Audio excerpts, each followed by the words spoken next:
place in Egypt.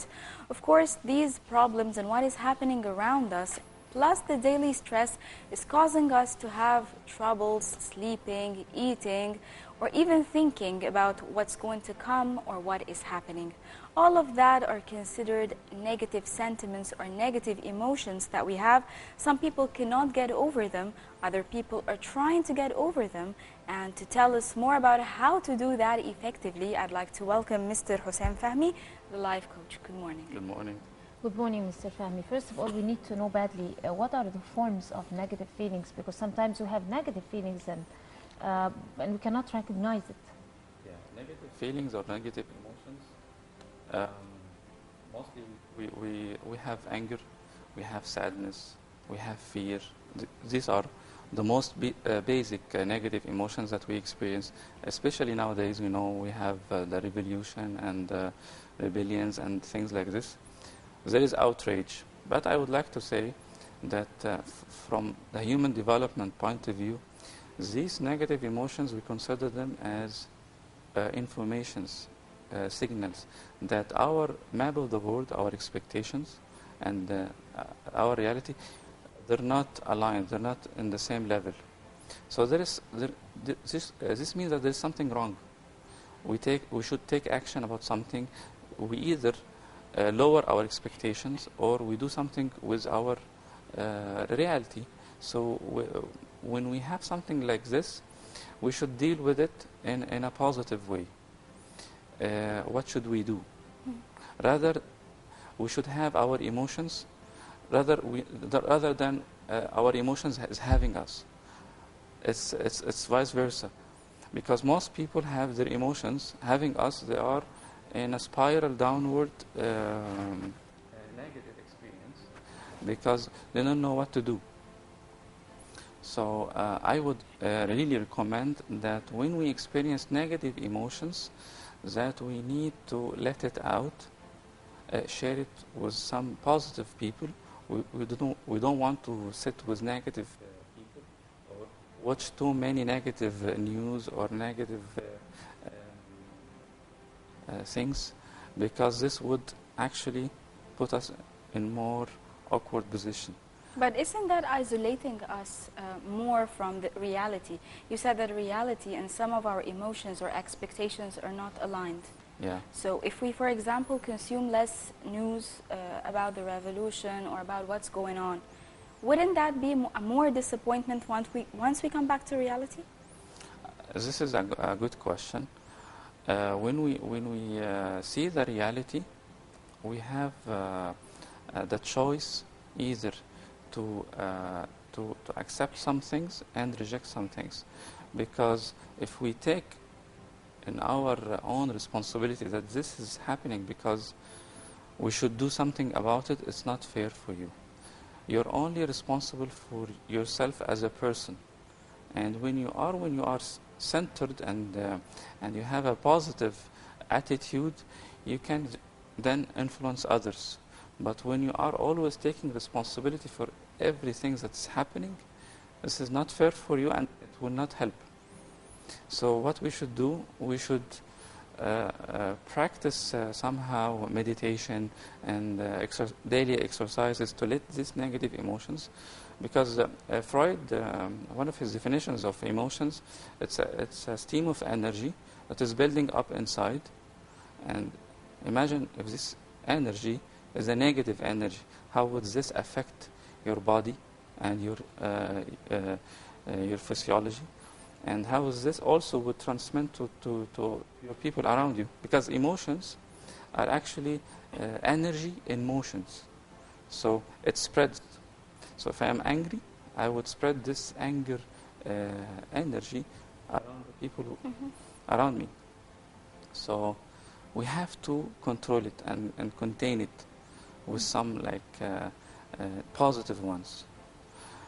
Also, I would stress the idea that a spiritual person would be more centered and grounded with emotions that he is dealing with. So I really recommend people to meditate, go walk in the morning, because when you walk in the morning, you experience the beauty of life. You let out some emotions. The way you breathe also is very important. It's very important to breathe when you are in a negative state. Fear, anger, sadness. People would tend to breathe less and eat themselves inside of this negative emotion. So we have to let it out somehow, because it's very dangerous and it's very toxic to the body. Yeah, we've read about people, and we have seen live people who were oppressed and who were mistreated and who have led miserable lives and had a lot of anger and a lot of negativeness around them, but that was a motive for them to succeed.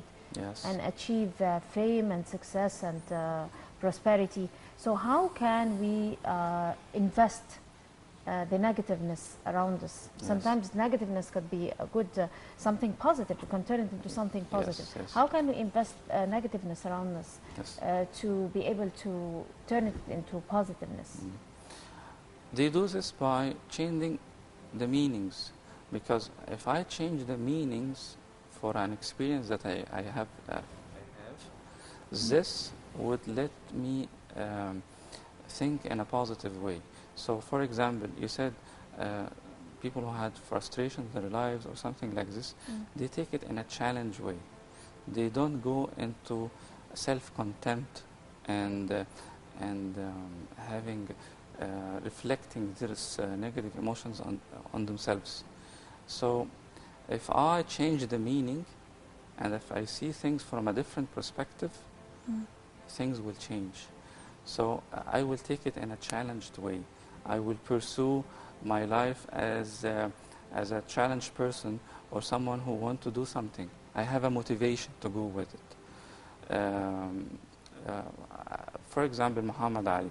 Muhammad Ali, who was a black guy, who was, you know Muhammad Ali, for, all of us know him. He was The boxer? yeah, the boxer, yes, Muhammad Ali discriminated and things like this. But he took and the path to success, because he was having a vision of himself, and he wanted and he believed in himself, and he wanted to do something. So when we experience negative emotions, we should take it just as an information that there is something wrong that we should deal with, rather than take it on ourselves and act on ourselves in a negative way. But sometimes it's irrational, like feelings of fear, for example. Some people cannot control fearing something or thinking about it in a negative way. It's Yeah. uncontrollable. So do these people need help from human development experts or Yes. psychologists, or can they just overcome it by taking it step by step, or maybe visualizing things in their minds? Yes. It's very important to go to a psychologist or a coach or a counselor. You need help when you have something like this. And when we deal with fear, the normal way that psychologists would take, they let you face what you fear. Other modern coaching, they do it in a different way. There is a phobia model in NLP that when you do it by changing the representation of the experience. So when you change the representation about this experience, neurologically, things change. So phobia is one of the things, or fear, one of the things that we should deal with professionals, so that you get rid of this phobia. What else would you like to explore in more emotions, like sadness, for example? Sadness is one of the things that people would have, especially nowadays, and they would tend to go lonely and separating themselves from others. I recommend that they let go of this fear of sadness by sharing and going into the community and doing something useful. So when someone do something useful to the community, he would feel happy about it. So you fight negative emotions by doing some positive actions. Well, Right. Mr. Hossein Fahmy, human development expert and life coach, thank you very much Thank for being you. with us today. And now we're going to go to some light news to lighten up the day, and we'll be back.